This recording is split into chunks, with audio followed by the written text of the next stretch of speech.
La fille de 3e B, dimanche 14 mai. La veille du concert, j'ai appelé Jeanne au téléphone. Il fallait que nous nous mettions d'accord sur une heure et un lieu de rendez-vous. Évidemment, c'est Madame Leflex qui a décroché. En reconnaissant sa voix, j'ai ressenti le choc qu'a l'élève quand son prof l'appelle au tableau. « Bonjour madame, c'est Pierre Desraux, un ami de Jeanne. » Mauvais début. Pierre Desraux, c'est le nom d'un de ses élèves. Rien de plus. Je lui tendais une perche en espérant que Jeanne finirait par arriver au bout.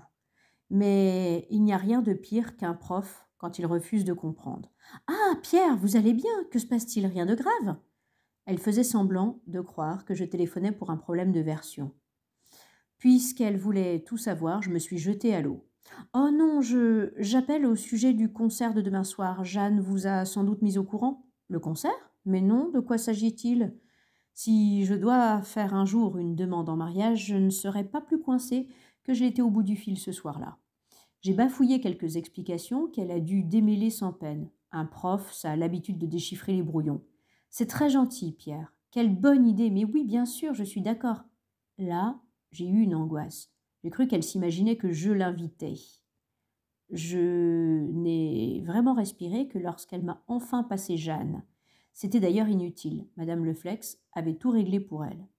Hier soir, en sonnant à la porte de leur appartement, j'ai un moment redouté que Madame Leflex nous accompagne. Mais Jeanne m'a ouvert. Elle avait au moins 3 centimètres et 2 ans de plus que d'habitude.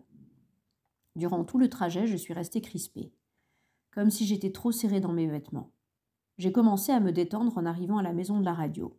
Jeanne, pour me faire plaisir, jouait les novices éblouis. Au programme figurait d'abord Escale de Jacques Ibert. J'expliquais à Jeanne que le compositeur, comme son père, avait donné le nom d'une ville à chacune de ses pièces pour orchestre. Rome, Palerme, Tunis, Nefta, Valence. Jeanne resta bouche bée. C'était un plaisir de la voir. Elle applaudit comme une enfant et, désignant le pianiste qui venait d'entrer sur scène, me dit « Attends, il me semble avoir déjà vu. Oui, sur une affiche. C'est Amador Ricorini. » Il fut excellent, comme à son habitude, et moi, épouvantée. Pour parvenir à cette maîtrise, à cette virtuosité, j'avais encore du chemin à parcourir. Un bon pianiste, c'est cela, quelqu'un qui joue avec cette facilité apparente, qui, comme l'a dit Chopin, dans un dernier effort, efface jusqu'à la trace de l'effort. À la fin du concerto de Saint-Saëns, Amado vint saluer le public. Soudain, il leva les yeux jusqu'au premier rang du balcon, en direction des places que Jeanne et moi occupions, et qui étaient les meilleures de la salle. Je vis qu'il m'avait reconnu. Il m'adressa même un signe. Oui, un signe particulier qui mêlait la main et les yeux. « C'est parfait, tu es là, avec elle, et elle ne sait pas qui tu es, mais moi, moi, je sais bien qui vous êtes. » Ce fut aussi rapide qu'une triple croche. Mais on ne trompe pas un musicien. Je meublais les 20 minutes d'entr'acte en remplaçant les notes par des mots. C'était inutile. Jeanne ne m'écoutait pas.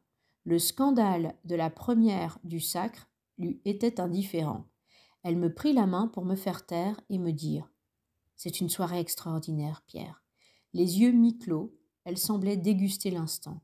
C'était pourtant, au centre du concert, un silence, l'œil du cyclone, ou plutôt un moment de bienheureux brouhaha, celui du public impatient qui regagne les places en bavardant et des musiciens en coulisses qui accordent leurs instruments. Puis, pendant 35 minutes, le Sacre explosa sur scène.